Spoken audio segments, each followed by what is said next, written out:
Welcome to another deep dive. This time we are going to be diving headfirst into, education and technology, those two big topics. Yeah. Specifically, we're looking at how one tool we use every day, WhatsApp, is being used in classrooms in South Africa. Yeah, it's a case study that truly highlights that global shift we're seeing to digital learning, especially in under-resourced communities, which is a really important thing to be talking about. Absolutely. And, the research we're diving into today comes from a team at the University of Cape Town. They're really making waves with their work on technology and education. Yeah, they're doing some really, really incredible work, especially when you consider the context. Just imagine for a second, a world where your access to education hinges on something as simple as owning a smartphone. Wow. That's the reality for a lot of young people in South Africa. And this study really dives deep into all those challenges, all those opportunities that come with using WhatsApp as a teaching tool. Yeah. And, it's interesting because here in the U.S., we often talk about the digital divide in terms of internet access, Yeah. right? Right. But in South Africa, while that is a huge issue, internet access, this study highlights how even something as ubiquitous as WhatsApp, I mean, everyone has it. Right. It's not a silver bullet solution. Yeah, it's almost paradoxical because, right, when schools in South Africa were forced to close back in 2020 due to the pandemic, Right. the Department of Basic Education, they issued this mandate for online teaching, right? Mm.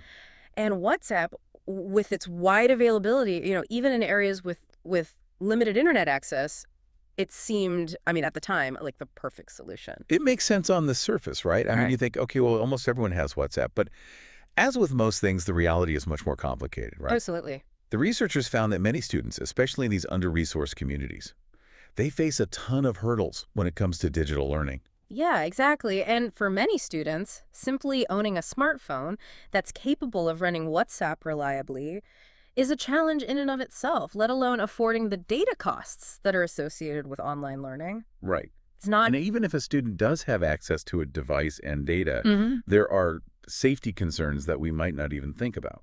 That's right. The study highlighted this very real issue of phone theft Yeah. in certain neighborhoods, right? Yeah. And for some students, carrying a device that is essential for their education could put them at risk. It's heartbreaking because these are all factors that are completely outside of a student's control. Completely. And it really underscores how these socioeconomic disparities can impact a student's educational journey. Yeah, and that's just really scratching the surface because the study also found that using WhatsApp for education raised concerns about cyberbullying, and privacy. Right. Imagine being a teenager and having to share your personal WhatsApp number with your classmates, some of whom might not always have the best intentions. It's a recipe for potential harm. Exactly. And we often talk about online safety in a broad sense, but this brings it home.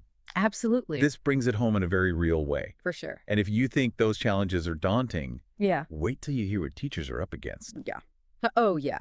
Let's just say being a teacher in the age of WhatsApp classrooms, it comes with its own unique set of hurdles. Right. Imagine having to adapt your entire teaching style to fit the limitations of an app that was never designed for educational purposes in the first place. Okay, so let's talk about those limitations. Yeah. I mean, we've all used WhatsApp. It's great Mhm. for staying in touch with, friends and family, Hmm. but using it to teach a class, Right. that's a whole other ballgame. Exactly. And the study found that many teachers, especially older educators who might not be as tech savvy, Right. they felt overwhelmed by the lack of training and support. They were thrown into this new world of digital learning with little to no guidance, forced to rely on younger colleagues for technical assistance. It's almost like being asked to build a house with just a hammer and nails. Right. No instructions, no blueprint. Exactly. Figure it out. It's a recipe for frustration, to say the Yeah, least. yeah.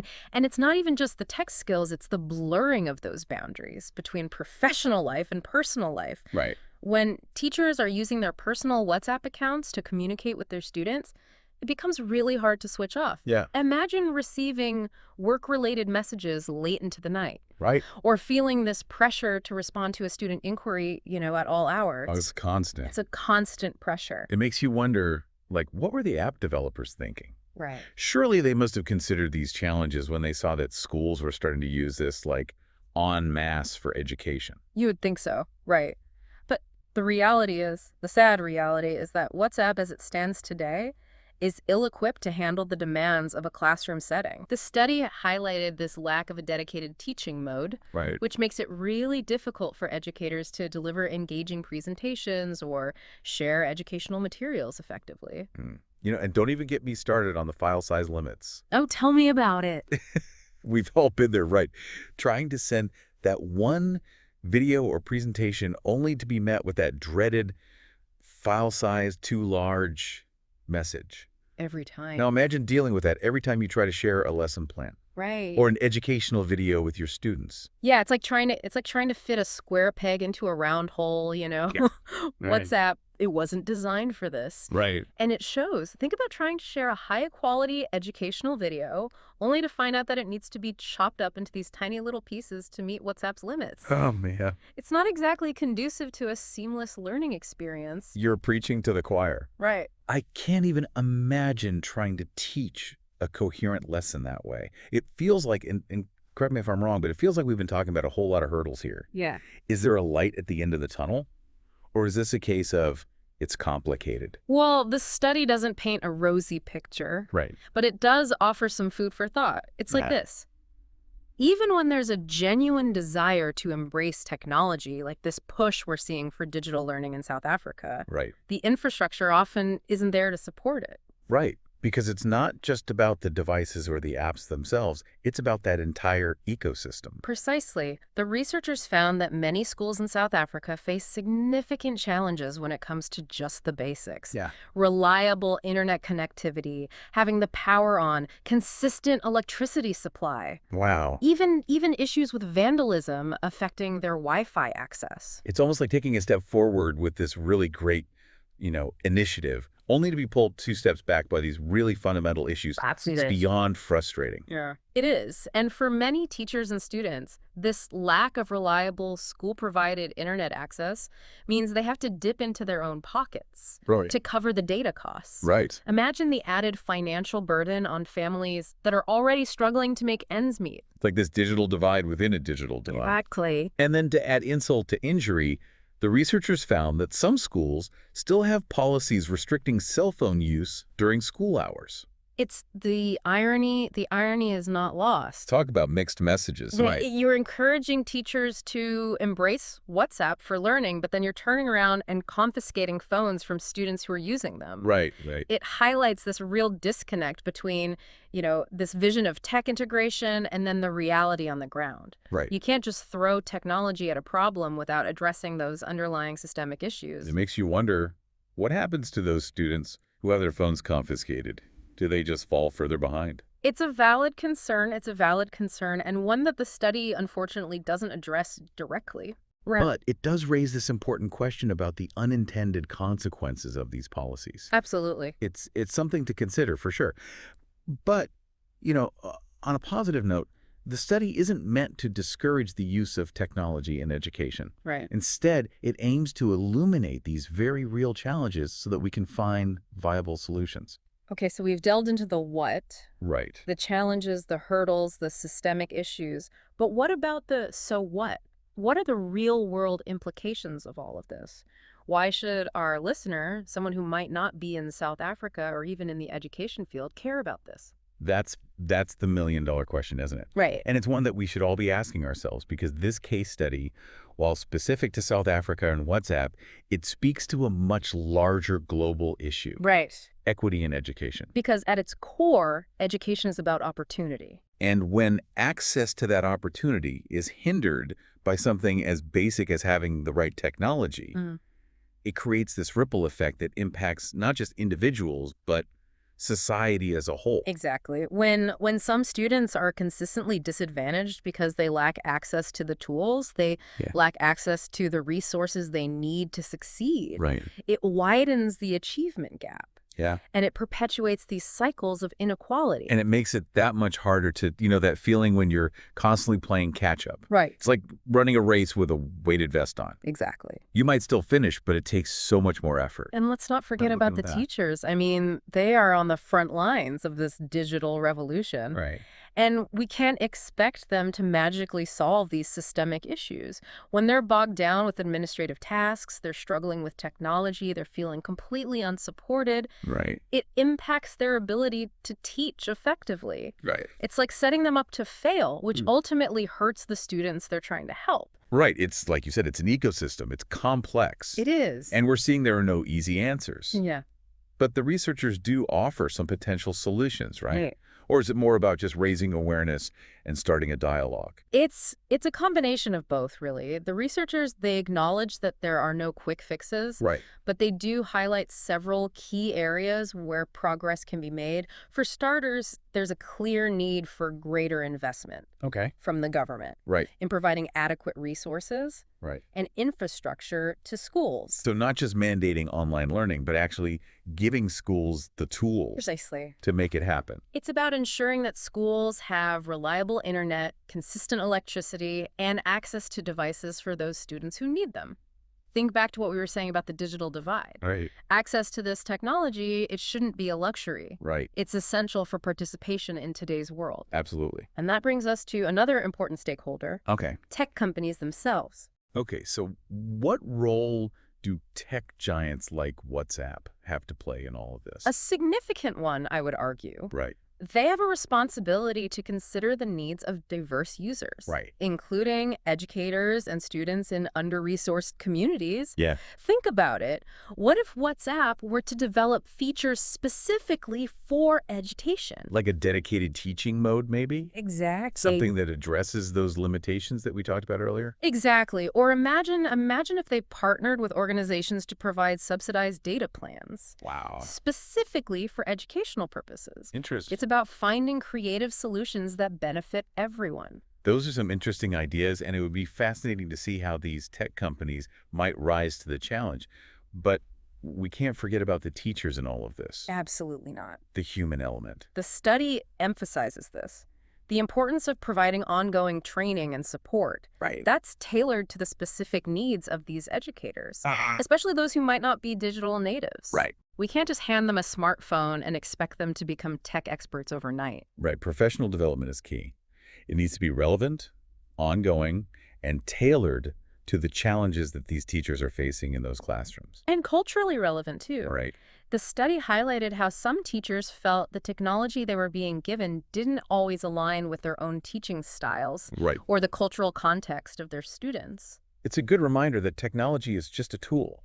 Exactly. It's not this magic bullet, and it can't replace good teaching. Precisely. And that's why it's so important to have these conversations. Yes. The more we understand the complexities of using technology in education, the better equipped we'll be to harness its potential for good. So for our listeners out there who may be feeling a little overwhelmed by all of this, what's the key takeaway? What do we want them to walk away with? I think the most important thing is to approach this topic with a critical eye. Don't just accept this narrative that technology is always the answer, or that it's a simple fix for these complex problems. Be skeptical. Question everything. Exactly. Ask questions about who has access to the technology, who benefits from it, and who might be left behind. Right.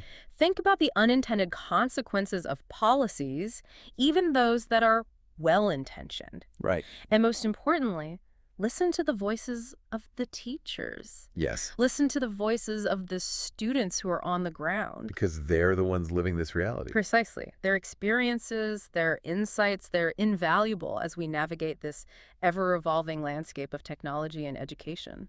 That feels like the perfect note to end on. We've covered a lot of ground today.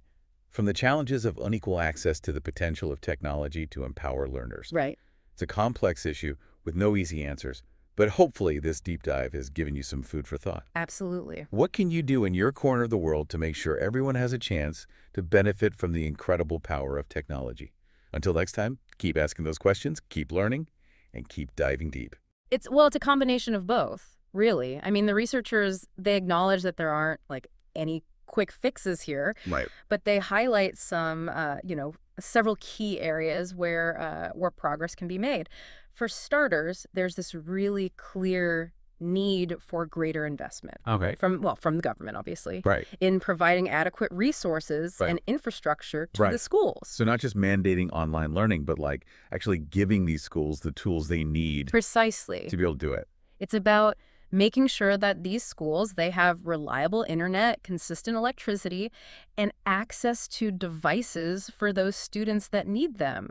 And, think back to what we were saying about the digital divide. Right. Right. Access to this technology, it shouldn't be a luxury. Right. It's 2024. Come on. It's essential for participation in today's world, in today's economy. Absolutely. And, that kind of brings us to another really important stakeholder, Okay. tech companies. Okay, so what role do these tech giants, these WhatsApps of the world, have to play in all of this? A big one, a Oh. significant one, I would argue. They have a responsibility here Okay. to think about the needs of all these diverse users, including educators and students in these under-resourced communities. Just imagine for a second, what if WhatsApp were to actually develop features that were specifically for education? Like a dedicated teaching mode. Exactly. Something that actually addresses those limitations that we were talking about earlier. Exactly. Or imagine this. What if they partnered with organizations to provide subsidized data plans, Wow. specifically for educational purposes? Interesting. It's about, that's what I'm talking about. It's about finding these creative solutions that benefit everyone. Those are some really, really interesting ideas. And it would be fascinating to see if, how tech companies would rise to that challenge. But we can't forget about the teachers, right? We were just talking about them. Absolutely not. That human element. The study, it really emphasizes this importance of providing ongoing training and support Right. that is specifically tailored to the needs of educators, Mm. especially those who, they might not be digital natives. Right. We can't just hand them a smartphone Exactly. and expect them to be tech support. Right. They can't become experts overnight. Right. Professional development is key here. It Right. needs to be relevant, ongoing, Mhm. and it needs to be tailored to the challenges these teachers are facing in those classrooms. And culturally relevant, too. Right. The study highlighted this, how some teachers felt like the technology they were being given, it didn't always align with their teaching styles. Right. Right. Or the cultural context of the students that they're working with. It's a good reminder that technology, it's a tool. Exactly. It's not a magic bullet. It can't replace good teaching. Precisely. And that's why, I think this is so great what we're doing here. This is why it's so important to have these conversations. Absolutely. The more we understand these complexities of using technology in education, the better equipped we are to harness its potential for good. Absolutely. So for our listeners out there who, by this point, might be feeling a little overwhelmed, what's the one thing? What's the key takeaway? What's the one thing we want them to walk away with? I think the most important thing is to, approach this topic with the critical eye. Okay. Don't just accept this narrative that technology is always the answer. Right. Or that it's like this simple fix for all these complex problems that we're talking about. Be skeptical. Question everything. Exactly. Ask questions. Ask good questions. Who has access? Who benefits?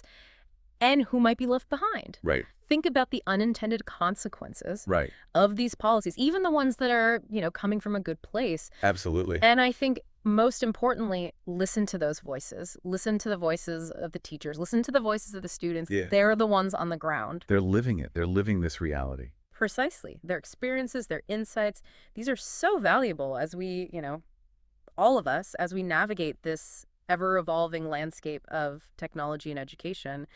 It's only getting more complex. That feels like the perfect note to end on. I mean, we've covered a lot of ground today, from the challenges of unequal access to the potential for technology to really empower learners. Yeah. And like you've been saying, it's a complex issue. It's a complex ecosystem. There are no easy answers. But hopefully, this deep dive has given you some things to think about, some questions to ask. I hope so. What can you do in your corner of the world to make sure that everybody has the chance, has the opportunity to benefit from the power of technology? Until next time, keep asking those questions, keep learning, and keep diving deep.